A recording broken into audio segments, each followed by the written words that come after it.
if you're getting the results, do performances really matter? We've now got to a point where International Rugby League can exist without England. France I've not been convinced by at all. It's wild that they've got to the quarterfinals and they haven't scored from open play yet. Wharton's not played, Dunk's not played. He took Luke Shaw. Well, you might as well have took Harry Maguire. It's episode 8. Sports fans, James and Matt on Sports. I'm Matt Turner and I'm joined, as ever, by my esteemed colleague James Gordon. And I'm led to believe, before we start this episode, that we are big in Finland. So to our Finnish contingent, a very firm moi or moika, which I believe is the most popular greeting in Finland. James, how are we? Very good. I mean, it might. I thought, is it not that we're finished? Is that not what? Well, we might be. We might be now. We might be now. I just had a terrible attempt at finish, but this week I think we usually do a where have we been section, but I think this week it'll be quite quiet, won't it? Because I'd rather not talk about where I've been. Well, exactly. The only one of us who's been anywhere is James, and he doesn't want to talk about where he's been. Not on this podcast anyway. Yeah. And I've not been anywhere because it's been international break. And I'll be completely honest, full disclosure. I didn't watch England against France, the rugby league test. Neither did I. And I'd rather stick pins in my eyes. Well, exactly. By all accounts, it was a bit of a shambles, I think. Yeah. I mean, I don't know what's going on with the rugby anymore, but bit of a. It's hard because clearly England need to play games, but they've got no one to play against. They've got to play France, but then at what point do you just?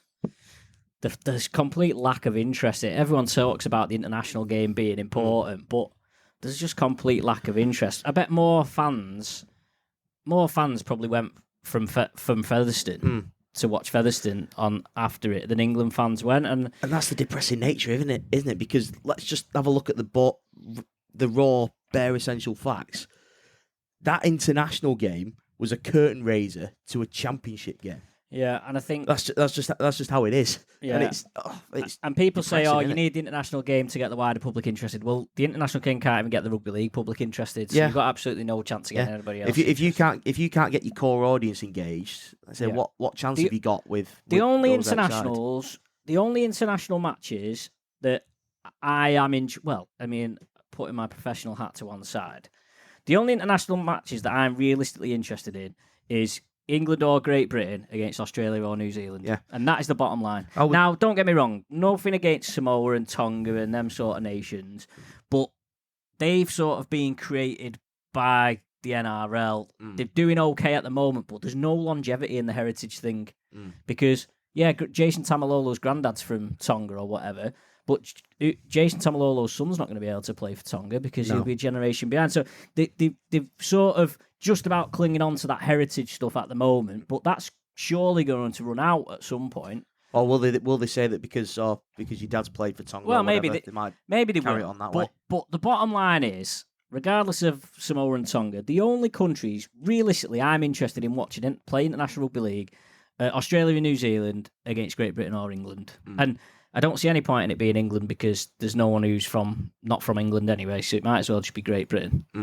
I see people say, I know Aaron Power said, we need to get 5 nations going and play Scotland, Ireland, Wales, England, France, whatever. But it's like, no one in them countries is interested. Wales have got some players. France have obviously got some players. But if any of those nations are ever competing with England, then England have got a massive issue. And that's the problem. So if you are going to do something like that, it will take a lot of patience, wouldn't it? But people don't have patience. It's not going to happen, because if it was going to happen, it'd have happened already. I think what's depressing is they probably had it right 15, 20 years ago when Great Britain was playing in Tri-Nations or Four Nations. And then they had England playing. England was effectively that England A, wasn't it, back in the day? England would play Wales, Ireland, Scotland, France, whatever. Yeah. And then the best players would play for Great Britain. And then so the England team would effectively be the players who weren't good enough to play for Great Britain were playing them. Now, obviously, you have the challenge of, the challenge, isn't there? If you're a player that's got Welsh heritage, you're going to want to play for England instead of Wales because naturally England play in the bigger and better games. Yeah. Now, if you open up Great Britain and say you can play for Great Britain, but then every other year you can play for Wales in the thing, it makes it, which is obviously what happened 20 odd years ago. Yeah. But for me, I just think there's a lot of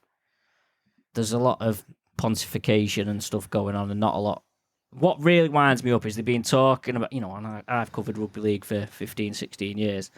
They've been talking about international calendar that whole time. It's never been sorted. If anything, we're going backwards, aren't we? The amount of money that's being burned on whatever, it doesn't bear thinking about. And the bottom line is we've now got to a point where international rugby league can exist without England. Because Australia, they're more than happy. They can play New Zealand, they can play Samoa, they can play Tonga. They don't need to play England because they've got enough games. The big problem, and I remember writing an article on this for Love Rugby League a couple of years ago, England's biggest problem is themselves because they haven't got anyone to play against. Yeah. And then everyone's having a go at the RFL saying, it's up to the RFL to get other teams. Well, why is it? The RFL have obviously been struggling to get it going in England. So why all of a sudden the RFL going to be capable to, and why should they, by the way, because they're the governing body for the game in England, why are they going to be capable to grow the game in France or the game in Netherlands? It's not the RFL's responsibility to grow the game in France, is it? It's the French Federation's responsibility to do that. And if they're not doing it to the right level, then that's not our problem. And I think to be honest, the international on Saturday between France and England probably emphasises why some of the Super League clubs have got issues with Catalan and Toulouse. Because if you think Catalan have been in it, nearly 20 years now, they get however many millions in Sky funding. So over that time, they've had however many millions in Sky funding that would have otherwise just stayed in England. And yet, when France have got an international in France, they can't get any people there. Yeah. And I think that's effectively, you're looking at, because by having them in Super League, you've effectively invested £20 million into France. And what have you got to show for it? Yeah. Do you know what I mean? And I think that's probably not helping their cause. He's probably not helping the French team's cause, that sort of thing, because clearly the interest isn't there. There doesn't appear to be any drive from the French Federation. There doesn't appear to be the interest from the fans there. I would expect, and I have limited, I've been over to France and I've spoken to rugby league. For me, French rugby league fans, or at least the ones that I spoke to, they would rather see Super League match there than an international match. Yeah. Yeah, the big Super League fans are the big NRL fans, but are they that bothered about seeing France play England? I'm not 100% sure that they are. Plus, they're bringing some French players through now. That pipeline's starting to get a bit wider, and you're getting more and more fairly decent French players coming through. I mean, you can tell there's the core of that Catalan side is now French and homegrown, interspersed obviously with some foreign talent, and they're doing well in Super League. But these players still aren't good enough to get within 30 points of an England side that's not really, let's say, like, that England side is nowhere near what's going to play Samoa in the post-season game. The other thing for me is, what's the point of playing internationals when you can't have half your players anyway?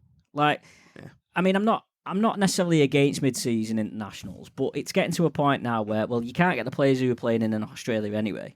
So why don't you just admit defeat with it and say, we're only going to play internationals in October and November. Have the grand final last week, September, bring the season forward a little bit or whatever, and just say, right, October and November, every year, that is international rugby league season. And you either have the World Cup or the Four Nations or a tour or all that sort of stuff. Yeah. But I think the frustrating thing is that it doesn't feel like anyone's got a grip of it or anyone really has a clue what they're doing with it. You've just got loads of people having meetings and bickering about it, and no one actually... It's a bit like Super League, I suppose. No one's actually grabbing it and saying, right, no, this is what we're doing, and we're going to do it. Yeah. I've seen some murmurings about this whole IMG thing. They've gone very quiet, which I completely agree with. And my impression of the IMG area is they've managed to convince the RFL to give them that deal for Super League, and they're just using it as a way of getting interns to do a bit of work. That's my impression of it at the moment. Well, they don't seem to be having any sort of... The only kind of impact they've had is increasing squabbling about the gradings thing, and it effectively means that a lot of London Broncos seasons being pointless, a lot of other team seasons being pointless. I was speaking to a few Casford fans on Twitter the other day, and they're sat there like they've not got a clue now what the future holds for them, because even though they're not going to finish bottom, they're all petrified now that IMG are basically just going to, or the IMG gradings, I should say, are going to pull the carpet from under their feet. They don't know. Castleford fans have not got a clue at the moment what division they're going to be in next season, and they can't recruit players or anything like that. They can't do it with any certainty. Like Hull FC are probably going to finish below them comfortably. Yeah, they can play. They're plan because they're a grade A club, whereas Castleford don't have that certainty. Like they can't recruit. I mean, we discussed this at length last week, didn't we? The whole IMG thing, and it's the jury's out at the very least. But there's no palpable impact from. What was it? A 12-year partnership, and we're pretty much 2 years. And into it now. I suppose the argument is from people, and I've seen some people argue this. Well, it's only 2 years of a 12-year plan, but even though it is only 2 years of 12, you'd still want enough time, see, isn't it, to see something. And I sort of think back to last year. There was a few little inklings that something was happening. You know, Tommy Makinson was he on Question of Sport or something like that? There was a few little things like that you thought, oh, maybe. But this year, there's been absolutely nothing. Like absolutely nothing. Doesn't it depress you in itself that? Like a massive step forward in raising the profile of rugby league is someone going on Question of Sport. But that's where we are now, aren't we? That's where we are now, isn't it? That just sums it up, really. But, the whole, Magic Weekend should have been binned. It wasn't. It's now at Ellen Road. And, if anything, things are going backwards. So, yeah, I think it's just so frustrating when you're almost like, it's just wandering into the abyss in some ways. And we're sleepwalking, aren't we? Yeah, sleepwalking. We're sleepwalking. Yeah, and yet you go to places, obviously where I've been this weekend, I was at Widnes. You just sat at Widnes and you're thinking, geez, Widnes got a 15,000 seater stadium in a small town, but they are the professional team in that town, like Warrington are, like St Helens are. It's like, what a facility this is. And yet we're saying that they don't want a team in Super League playing here. We only want them here, and you're like, well, hang on. This stadium only exists because of rugby league. That's the reason that stadium's, and I'm obviously a bang of drum about Widnes, and there are other teams that are the same. That Casford's the same. Casford get 9,000 every week, 8,000 or 9,000 every week. I'm not a massive fan of their facility. I think they've had a lot of time in Super League to spend money on improving the ground, and they haven't, and now it's catching up on them. But at the same time, it's like, well, Castleford is a strength to rugby league. It's a small town, but they get 8,000 or 9,000. Yeah, and you can bank on that every week, can't you? Yeah, and it's not going in. They've not got to fight for them people. It's like Widnes now. Yeah, obviously you got football and stuff locally, but if you want to support a Widnes team, the professional rugby team is the team. Same with Warrington. We do a bit of football in Warrington, but ultimately the rugby is still that main outlet for supporting your town. Yeah, and whereas if you're going into areas like, if you go to London, and I'm not saying London shouldn't have a team. I think London should have a team, but they're fighting with so many different things. It's like you look at Toulouse in France, where the test match was. They're probably in France's biggest rugby union heartland. Well, and the ground share with the rugby union team, and the rugby union team were doing. They won the top 14 the night before, didn't they? Yeah. They were doing a town centre parade on the day when the rugby league test match was. And I've been to Toulouse for it. I've been to Toulouse for a game recently when they were last in Super League, and they're trying to embrace it. They're trying to sort of bring it on. I think Stade Toulouse and the rugby union side are actively helping them with that, even more than sort of lending in the facilities and the stadium and things like that. They're trying to push Toulouse Olympique as another entity, and people are getting behind it to an extent, but it's still sort of, what was it, 3,000 or 4,000 crowds they get? I haven't been to that new ground. I've been to the other Toulouse ground, but it always looks a bit naff on the. It does look naff. It sounds naff as well. Like it's because it's a bowl as well. It just sounds like when I've seen games there or TV. It just looks a bit naff because it's half empty. When I went, clearly Toulouse aren't the only team who play in a half empty. No. When I went, obviously for Toulouse against Warrington, I think the crowd was about 5,000, but again the place was empty. I was flying back the next day, and he took off from Toulouse Airport, and he flew over the ground, and Stade Toulouse were playing a top 14 game. The place was full. There was light shows going off and things like that, and it just looked mega. Because that's the thing that Catalan have always done well. You go to Catalan, and it's always an experience. It's always good there, and that's why Catalan, in their own right, as a franchise or whatever you want to call them, of course you'd have them in Super League because they are that. But when you're looking at the bigger picture of should you have a French team in, or what happens with the sponsor money and the TV money? It becomes a different question. But I think it's a tough one, that, but it's certainly. I'm sort of a bit more out of it now. I'm not day-to-day rugby league like I used to be. No. I mean, I am. But it gets increased. I was always frustrated when I was working in it, and I'm frustrated that there aren't opportunities for people like me to try and get involved and help it a bit more. But then you just wonder who realistically controls and makes the decisions anyway. Well, yeah. And why. Those waters are becoming more muddied, aren't they? I think everyone's in survival mode, aren't they? And ultimately, everyone's fighting for survival in their own little way. Yeah.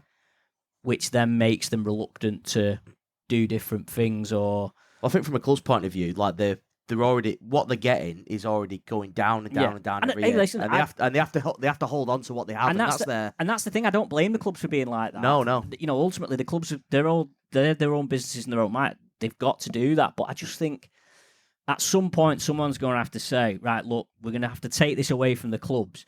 We, as a governing body or whoever's going to have to force on them what's going on. And if they don't like it, it's a bit tough. And but I think the problem is that ship sort of sailed a little bit, because how can you turn around to a club and say, right, this is the way we're doing it, it's going to kill you, or you're not going to be able to be full-time anymore. And that's the issue. But what's the alternative? The alternative is that in 10 years, the whole sport goes down. Yeah. And we can't have that, can we? We can't have that. I mean, if everyone just went part-time, it'd probably make things a lot easier, but that's a discussion for another day. I think sort of taking control away from clubs kind of segues me onto our next bit of rugby league. So, what should we call it? Controversy of the week? God.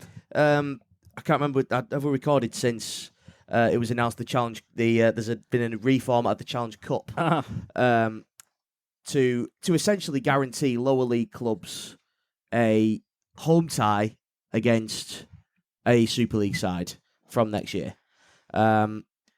Which, as a supporter of a lower league club, you may I thought you may want to come in. But I think from the very base of it, what they're asking Super League teams to do is start their season a week earlier and play an extra game on a schedule that I don't think is going to come down next year. Well, are they not getting rid of loop fixtures? I thought they were getting rid of loop fixtures. Well, they may do. I thought that was the whole thing. The IMG thing was get rid of loop fixtures, get rid of Magic Weekend, and all of a sudden none of it's happening. Yeah. Well, this Challenge Cup thing is happening. So what's your as a supporter of a lower league club? What's your do you feel it's a step in the right direction? Do you think? I feel like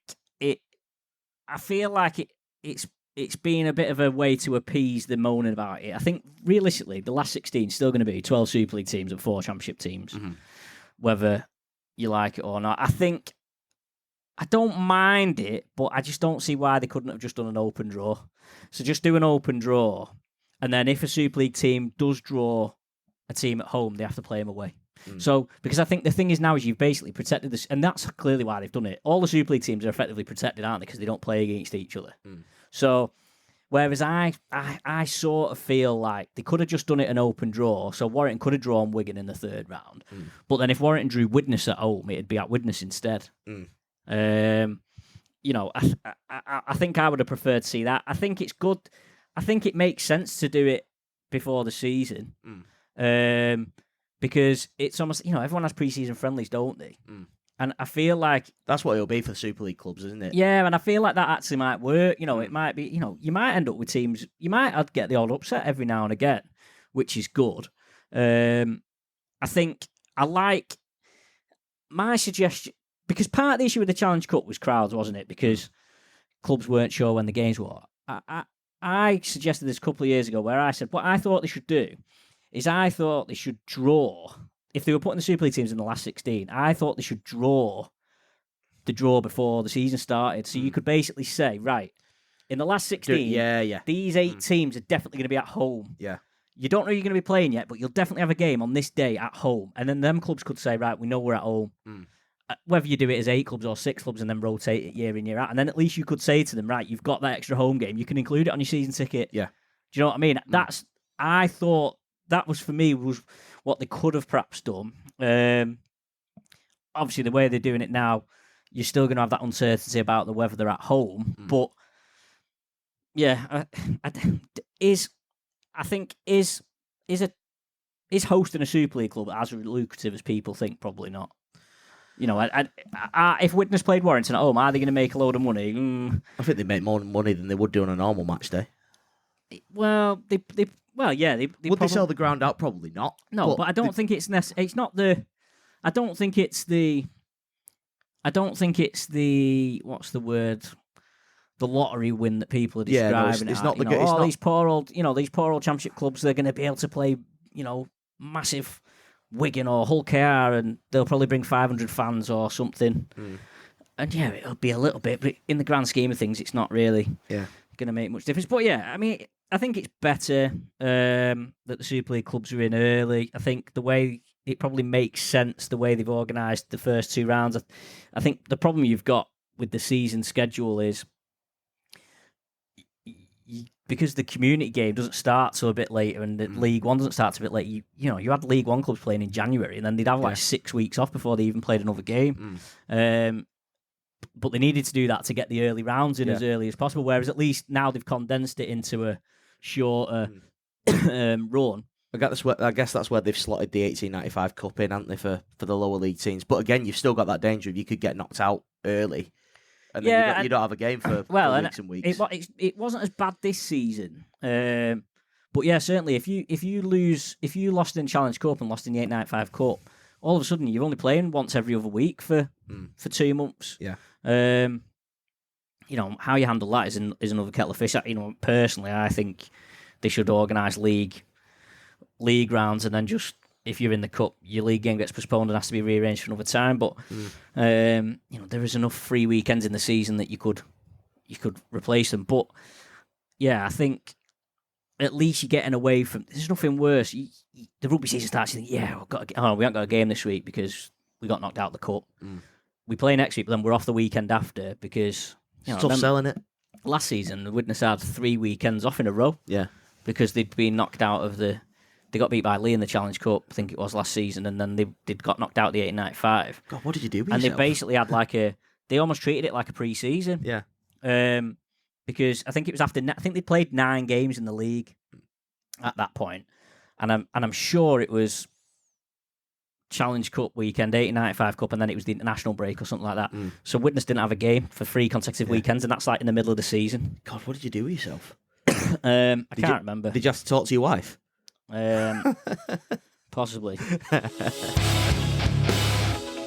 So yeah. Anyway, that's enough rugby league controversy. That is enough rugby league. Let's talk about the Euros, Matt. There was for a time, I did think that this was going to be a Gareth Southgate tribute podcast, not because he was dying, but well, he was dying he was dying in some kind of way. He was very close to a very ignominious death, I think. There was let me see if I can find it here. There was a good quote from Gary Lineker that I just seen shortly before we came on, where he said, and I bet I'm not going to be able to find it now, but he said something along the lines of they were a minute away from it being like the most humiliating and embarrassing performance of all time. Here we go. For me, it is baffling. You don't want to be too negative, but if the game was a minute shorter, this would have been seen as one of the most miserable and humiliating performances in English football history. Going into the game against Switzerland, England are distinct second favourites and they need a massive turnaround in form. I mean, you can't really argue with any of that, can you? It was... And I've got my own views on this, and I kind of...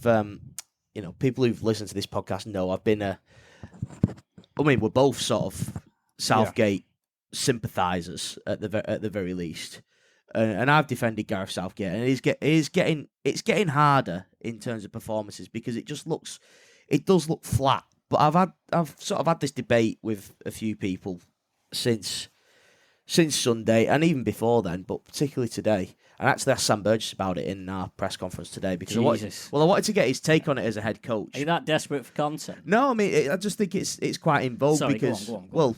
Because Warrington Wolves' last performance was poor, but they got the job done, as England have been doing. But the very essential facts are they're in the quarterfinals and they've got the job done. So my angle coming at it is if you're getting the results, do performances really matter? No. I'm with you, and I really, as long as England win or as long as the team I support win, Yeah, you're not bothered. I don't care how we play. Would I like it to be less heart attack inducing? Of course. Would I like to see us play better? Of course. Don't get me wrong. I'm not content or pleased with how England have played in this Euros, but we're still in it. And at the end of the day, if we win 3 more games like we won on Sunday, we're European champions, and no one's talking about how we've played or who plays where or whatever, because we've got the end result that we all desired. Yeah, I mean, I think the issue is that, well, not the issue, but I think because you can get through with a draw against Slovenia and a draw against Denmark or whoever, you've got through, but it was disappointing. I think you are right. I'm completely of that mindset that it doesn't matter how you win as long as you win. That's why I never understand clubs like West Ham punting managers when they're doing well just because they don't play a certain way. But my worry for Gareth Southgate is he's created such a good he should have created such a good legacy from what they've been doing in recent years, that he's almost in danger of completely upsetting that by the way that they're going at the moment. And I don't know whether it strikes me that he's being stubborn now, because you can't look at the way that they've played in them three and a half matches and put it down to anything else now, because surely, the only change he's made is he's changed the centre mid, hasn't he? He's basically put Gallagher in, he put Mainu in. Mainu played well the other day, but he's not changed anything else. And even forgoing how bad England have been, if you're in a tournament, you're playing the games pretty quick, pretty back to back, only a few days in between. You've got a squad of 23. 10 of them players have basically started every game and probably played big minutes in them all. Even if they were playing well, is that a good way of managing a squad in a tournament? Well, no, I think there's the argument to say, like, could he have made more changes against Slovenia? And I think if we'd have beaten Denmark and, we go into that Slovenia game having won the group, I think you'd have probably seen a different team. Then it'd have been more about sort of getting players minutes, etc. But now you've got players like let's say Ivan Toney coming on the other night. Poor old Ivan Toney's thrown on with a minute to go, having not played at all in the 3 games. Well, that's why. He picked up on it, didn't he? He said he must have been disgusted with me, and I think I probably would have been as well. To be fair, the thing with that is that you're 1-0 down to Slovakia, you're chasing it, you're desperate, you need a goal, and you've still got 2 deep line midfielders on and your 4 defenders. And you're just like, well, at what point are you going to realise? Well, actually, there's no point in having all them players on because we need to be chasing the game. And they were lucky with the goal. I mean, it was a great goal, but that did get them out of jail. It did. I think you are right. I think there might be a certain belligerence to it with him now, and he might have accepted that this is his last stand, really. Because I think we spoke about legacy before. I think it's gone now. I think he's cooked. Whatever happens, I think if we obviously go out on Sunday with fallen short of expectations, and he goes, if we get to the final. If we win it, I think he goes anyway. But I think he loses either way. I think if we win it, the narrative's written. It'll be said, "Oh, we've won it in spite of him, rather than because of him." And I think he goes then anyway. And I think it is sad, because I think he's done his main victory. I think he'll be remembered for the cultural things he's done. Regards to sort of changing how players feel about coming to play for England. That'll always be his biggest victory, I think. Well, I suppose it's interesting that people aren't really criticising the players, are they? No. It's Southgate but you could argue that that's what Southgate has done well, is that he's deflected the attention from the players. Oh yeah, he was the one taking the pint glasses to the head, wasn't he? Yeah. I'm a big fan of Kyle Walker, by the way, but before he was terrible. Oh, he was awful. And it's like, whereas perhaps under previous managers, it would have been the player getting the grief rather than the manager. So you might argue that he's basically taking the heat for the players. But then I suppose you'd make the point, well, yeah, he's taking the heat, but it's not making the players any better. So we might as well be giving the players grief. One thing, and I'll round it off in a minute, but one thing I've not really seen considered is, by anybody, is how do the players actually feel about playing under Southgate? I was listening to Declan Rice the other night after the game, and I think one of his quotes was, "Oh, we'll do anything to protect this manager." And I get the impression that the players enjoy playing under Gareth Southgate. I think, and I've mentioned this, I think, in the pre-tournament one of these that we did.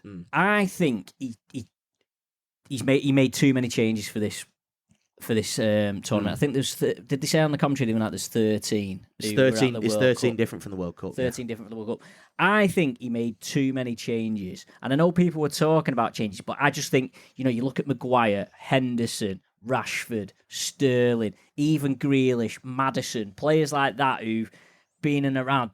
There's a lot of players there who've been around for a while, and I just wonder, especially when you consider like Wharton's not played, Dunk's not played. It's like he took Luke Shaw. Well, he might as well have took Harry Maguire. Well, we're at that point now. Yeah, I never thought I'd see it. I'd never thought I'd watch a game where I thought, bloody heck, England could have done with Harry Maguire at the back to at least, because he runs with the ball, to get him out of that rather than just passing around to the side. And I just wonder whether, in hindsight, and I said at the time, whether they just maybe lost a little bit of the cohesion in the squad and that team spirit by not taking, not saying take all of them players, but if Grealish was in there and Maguire, even just them two, would it have made a difference in terms of a bit more experience, a bit more togetherness, a bit more? Because I don't know whether it's that part of the issue that he's got Foden and Saka, who I actually don't think have played terribly, but they're the one ultimately for Gordon and Palmer to play. Them two can't play. I mean, you could make the argument, well, they could drop Bellingham, and that's another story, but. It is the issue where he's thinking, well, he knows Foden and Saka can do it at that level, whereas Palmer and Gordon, they've never played in the tournament before. Whereas if Grealish had been in the squad, I'm fairly sure that after the first game, if Grealish hadn't played the first game, he'd have played the second game because he would have changed it. Yeah. And I think maybe that's why.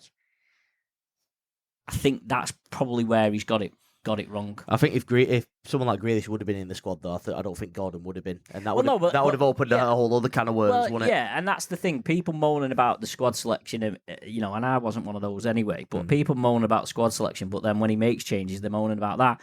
I think if Gordon doesn't go and Grealish went instead, it would have been a call, but I don't think it would have been.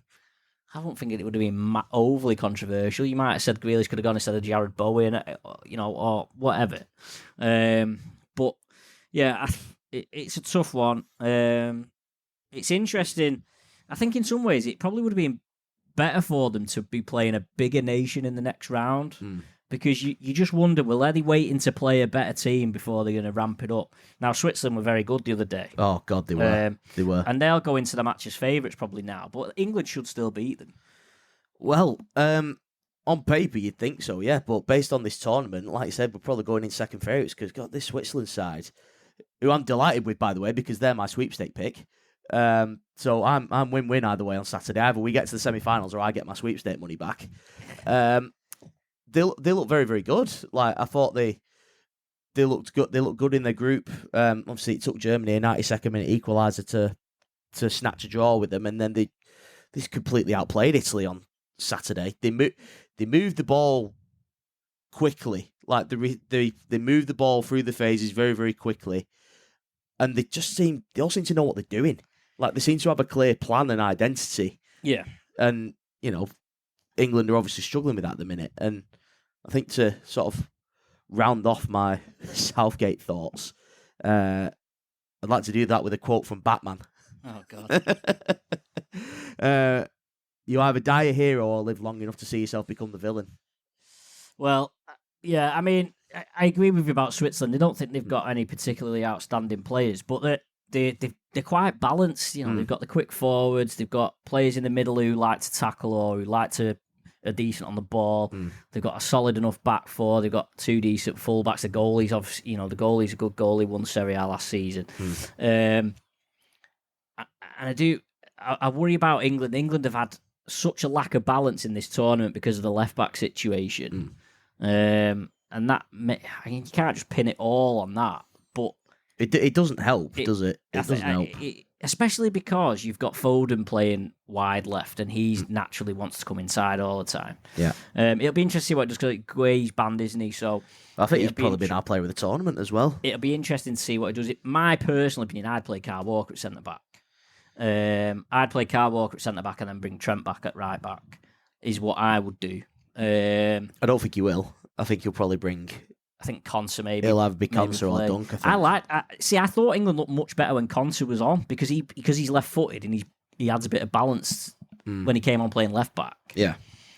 Or he's got more of a left foot than Trippier has. I thought they looked more balanced straight away. Yeah.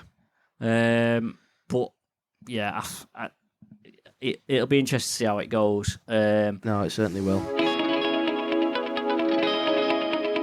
I've got Spain in the sweepstake, which is good news. You're laughing, aren't you? I also have Slovenia, who very nearly caused an upset against Portugal, and I wanted to talk about this because we might have contrasting views on this. Ronaldo missed a penalty in extra time. Slovenia should have won, by the way. They had a glorious chance. Probably the second time in this tournament I've seen a match where the lesser team have had I think, was it the other one, Georgia, it might have been, in the groups against someone. Where a lesser team in a match has been presented with a golden opportunity and deep into injury time, where if someone had said to you in the 95th minute you're going to have a chance like this to win the game, that they would have bit your hand off for. And Slovenia had one of them, and it fell to their star player as well, Šeško. I can't believe he's trying to just slide it around the goalie from the edge of the box. He had the whole goal to aim at. Are you calling that a bad finish or a good save? Is this where we're going to disagree? I'm not saying it's not a good save, but it wasn't the most difficult save, if that makes sense. It should have been a much harder. I felt that was quite a routine save by the goalkeeper. The guy's through on goal. The goalie spread his legs and he's tried to slide it round him and he's blocked it with his leg. That was basically what happened. Now, bear in mind, the goalie was on the edge of his box. This player's through on goal. If he lofts it, it's in.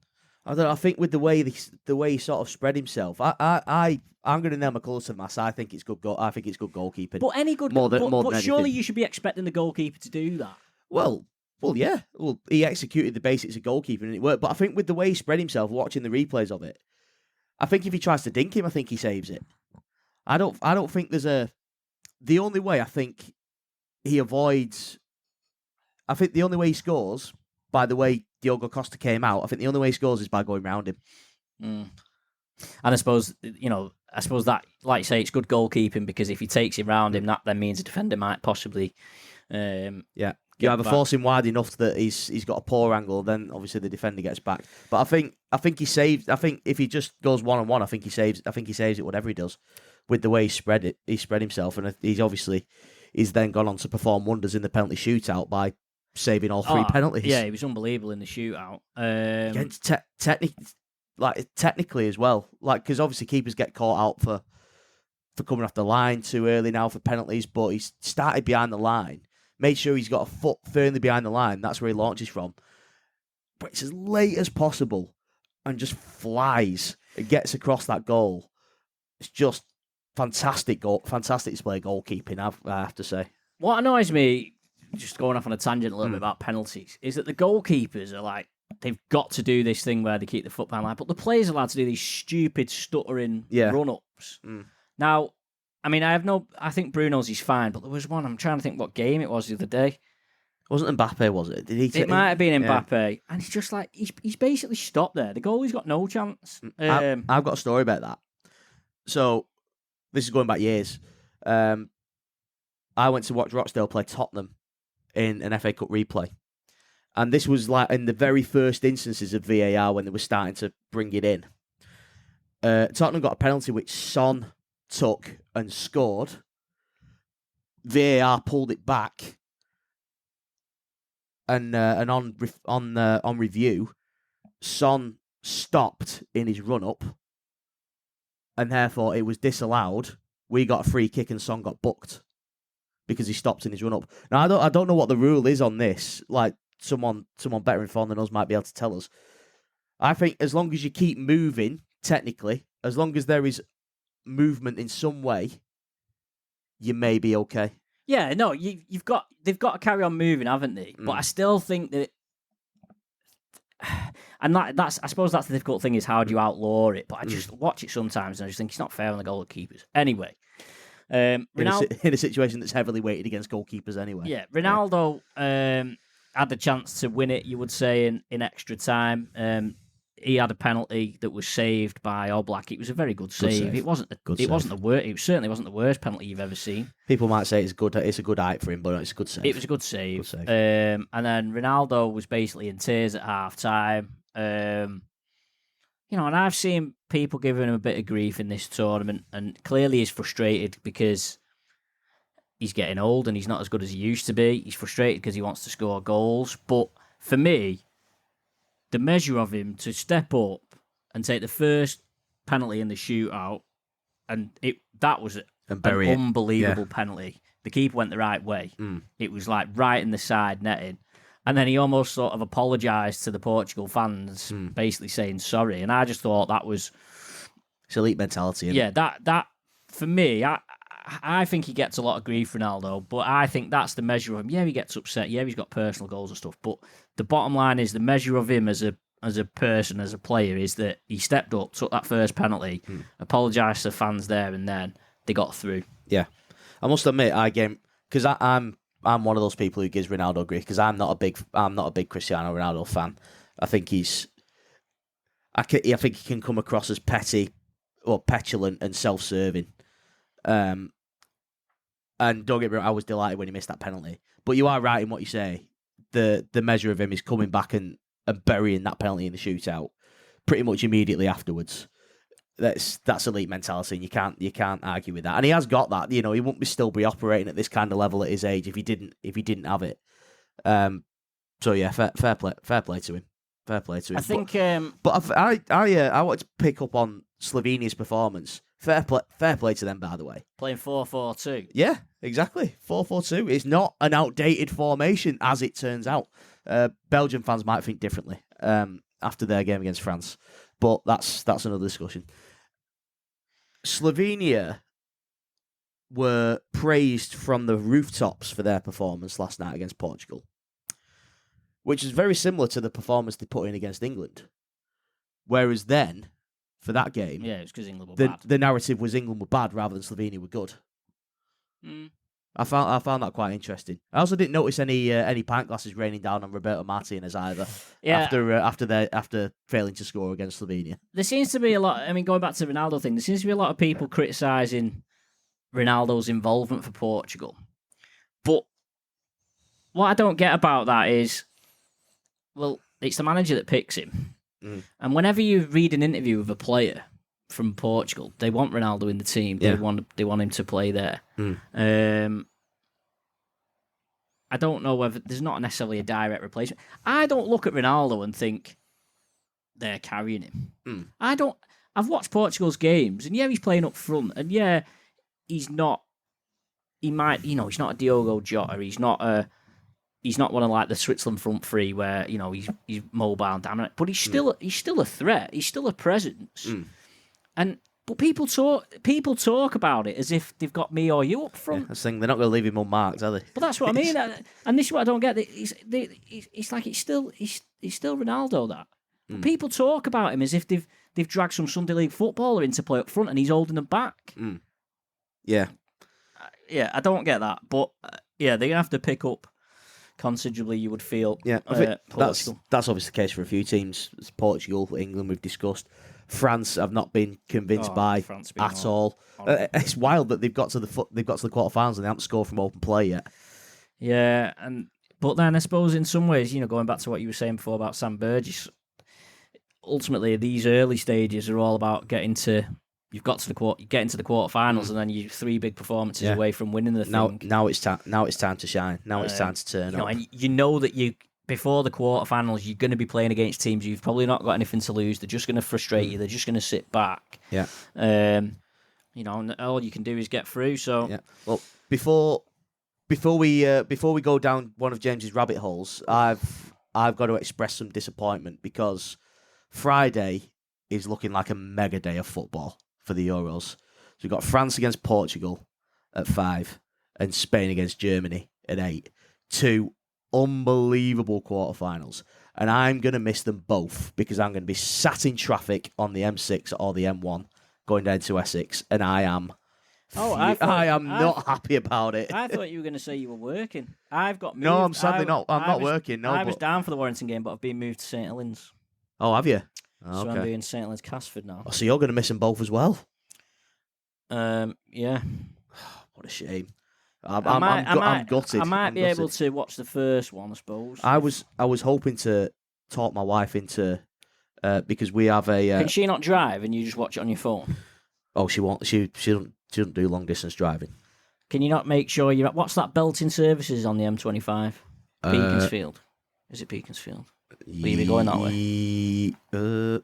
It might be the one with the pub. Just try and get there for 5. Can you not do that? I can't because my wife doesn't finish work till 3:30. I'd have to get a rocket ship to get there for 5 from that time. Well, you'll have to stop at what's an hour and a half. Norton Keynes. Yeah. Get in there. Yeah, but rugby. If you're going that way, rugby's not a bad one. No, that's not bad, is it? That's not bad. That could be a talking point for future. We digress. Anyway, now it's time. We need a jingle for this. My rabbit hole of the week is being inspired by one of my friends who sent me this rabbit hole. He does have them, ladies and gents. Yes. Believe it or not. Well, I've had a few this week, actually, but this one notably was we were talking about international caps. Okay. So, what, the physical thing or the actual number? Yeah. The hypothetical thing. Mm-hmm. He got into a rabbit hole and basically said Nani has got 112 international caps. Right. What are your thoughts on that? No, you see, when I think of Nani, I just think of backflips rather than any kind of. But 112 is quite a lot. I mean, it's not bad. I mean, my initial response was, I don't think Nani was that bad. You know, he wasn't a terrible player. Well, I think if you're a Portuguese winger existing in the era of Cristiano Ronaldo and you've got 112 Portugal caps, you're doing all right. I think. So I think Nani can look back at his career and go, you know what, I've done okay here. So naturally, that got me looking at other people with international caps. Mm-hmm. England's record is still 125. Peter Shilton. Did Beckham not beat it? No. No. Did he not? No. I don't think so. I think Beckham's got the most for an outfield player. Right, yeah, that'll be it. Yeah. And then I was looking, because to be honest, I was quite surprised, because there was a time a few years ago where there was loads of players who were closing in, like Ashley Cole, Frank Lampard, Steven Gerrard, Wayne Rooney. They were all there or thereabouts, but then obviously petered off a little bit towards the end of their careers, and they didn't quite get there. So Rooney got 5 Rooney was 5 short. Now Kane's on 95, so he's got 30. England probably play 10 games a calendar year, so he's possibly got a chance. Although maybe you could argue that the signs are that he's maybe on the wane at the moment, and whether someone else. Other than that, I mean, I don't see Kyle Walker's probably getting on a bit. He's a good 38 off. Well, Jude Bellingham's going to blow it out of the water, isn't he? Stones is way back on 76. Pickford's on 6. But you say Bellingham. I mean, what's Bellingham on now? But I think he's nudging 30, and he's 20. He's just turned 21. Yeah, Foden's got 38. You would expect Bellingham to get there or thereabouts. You got 33, Bellingham. Anyway, that got me looking at looking through the players, and Phil Neville is in the top 55 caps of all time for England. Wow. So that's my thought of the day. And people think this is rough times watching England, and then that sort of brings you back to reality, doesn't it? So that's my rabbit hole of the week. It's not a particularly deep rabbit hole, is it? Or does it go further? Well, to be fair, I wanted to move on from the rabbit holes because we've had some listener correspondence. Oh, of course. And and I wanted to devote a decent amount of time to this because it's a cause that's close to our hearts. Mm-hmm. Alfie said, one question he'd like to ask is on the topic of food at sports grounds. What would be the worst and best food you have had at a ground you have been to, and why? Now you're talking. Now you are talking. Now you're talking. Go on, my learned friend. You can go first. I remember Matt getting very excited at Hyde. Oh. Is this... Matt got very excited once because they had some sort of like posh butty van thing there who was doing... What did he do? They did rag pudding, which is hawk cuisine. Rag pudding, for those who don't know, is what peasants have for the tea. It's a local delicacy round my neck of the woods, which is sort of Rochdale and the general North Manchester area. It is basically steak suet pudding, and it's lovely. It's absolutely beautiful. You have it with chips, peas, and gravy. It's something you go and get from the chippy. And I hadn't seen it anywhere for years, apart from my locality around where my parents still live.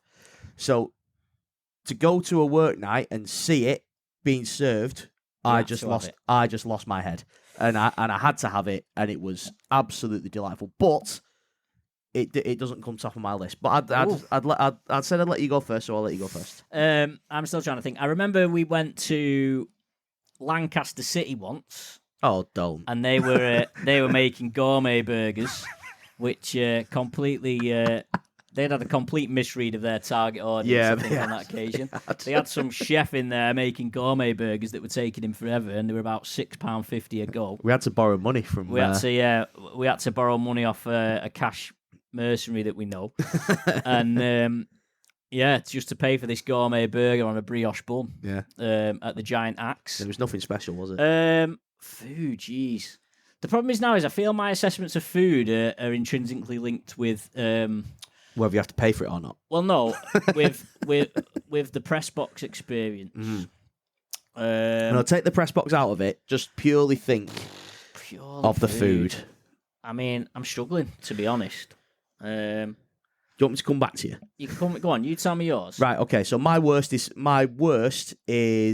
Hull FC because it's just soup. In the press, you mean? Yeah.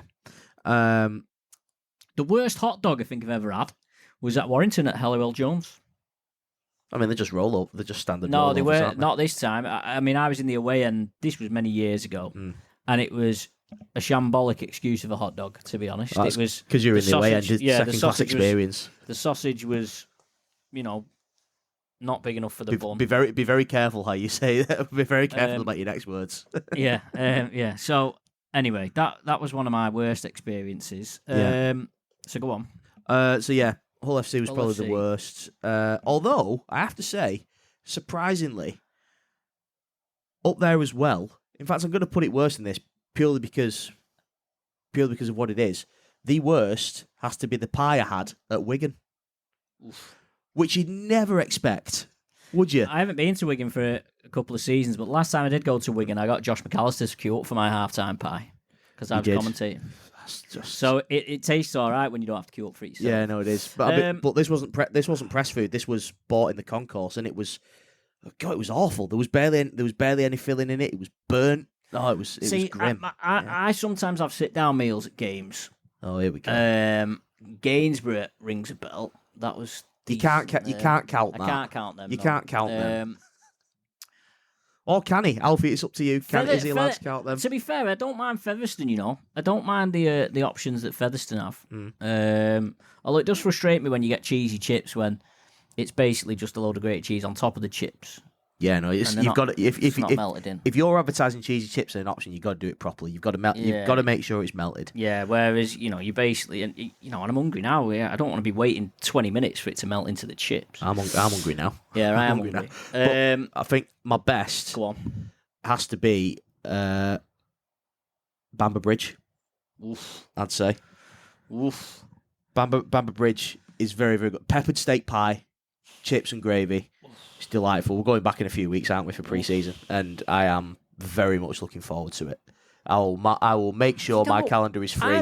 I'm struggling to think of a wow bit of food that I've had at a game. I tell you what, actually, one time Morpeth, they had a pizza I don't think you were there. Oh no, I was. Was you there when we got? Yeah. I got a pizza. Well, I might have been there. I might not have been there when you got it, but I was there. I've been to Morpeth and seen wood-fired Yeah, pizzas as an option, man, and that was decent. I was a bit sceptical of wood-fired pizzas at football until they started doing it. They started doing them for the players at Warrington Indeed, Town. they now are they are nice. very good. They are very good. They're a little bit. They're a little bit volcanic when they first come out. Oh, but if you give them 30 seconds or so, yeah, you're all right. They're fine. They're a bit like a rich tea and a hot brew when they first come out. Oh yeah. I feel like I'm missing opportunity. I feel like I'm missing. I need to remember some of the food that I've had at the place. Batley's usually good for a rugby. Yeah. Batley's usually all right. What's on offer there? Is it just your usual fare? Usual fare, burgers, chips, the like. I'm not a massive pie eater, to be honest. I'll have one if there's one going. Yeah. I see. I'm a bit of a wouldn't be me number one. I'm a bit of a hot dogsman now. Yeah, I noticed that. Yeah. We go everywhere, and Matt's always getting hot dogs. I know. And I don't get where it comes from. They just tend to take my fancy. I don't know if call it a guilty pleasure or what. I don't know. Yeah, it's weird that I've noticed that we've been to a few places and you're just, yeah, grabbing a hot dog. Yeah. Was that Blythe? We went. Yes, it was. Yeah. Actually, one ground that's a bit Avro. You ever been there? No, but I have heard many a legend and myth about the food at Avro. I've got a nice little burger van type thing, and they do a bit more gourmet burger-ish, but probably not to the extravagance that Lancaster City went to. Well, let's hope for a cup draw. And they've got a nice few little. I mean, if anyone from Avro's listening, no disrespect, it's not the best ground in the world, but they've got they have some nice little bit of a seating area outside it as well. So yeah, that wasn't too bad, Avro. Yeah, I think that footy scran page on there's a lot of Avro content. There's a lot of Avro stuff on that footy scran Twitter page, isn't there? Yeah, Avro's not bad. I don't mind. Matlock's usually all right. Yeah, Matlock's good. Buxton's usually all right. Yeah, Buxton's good. Shout out actually because Buxton opened up early for us, especially. They did actually. Yeah, we always appreciate that. Yeah, we knocked on the door and they let us in. Yeah. Yeah, I think we are going to have a column in the Warrington Town programme this season talking about our food exploits. I think. Yeah, just general sort of away days. I'm sure we'll bring it on here as well. But we'll just read it out, won't we? Content, yeah, no, absolutely. I think we had a few responses to our Twitter post last week, James. I think. Oh, did we? We spoke last week about one-man international teams. Go on. I think we had a few comments. One saying George Weah for Liberia back in the day. I think that probably qualifies as a one-man international team. Alfonso, there was only him playing.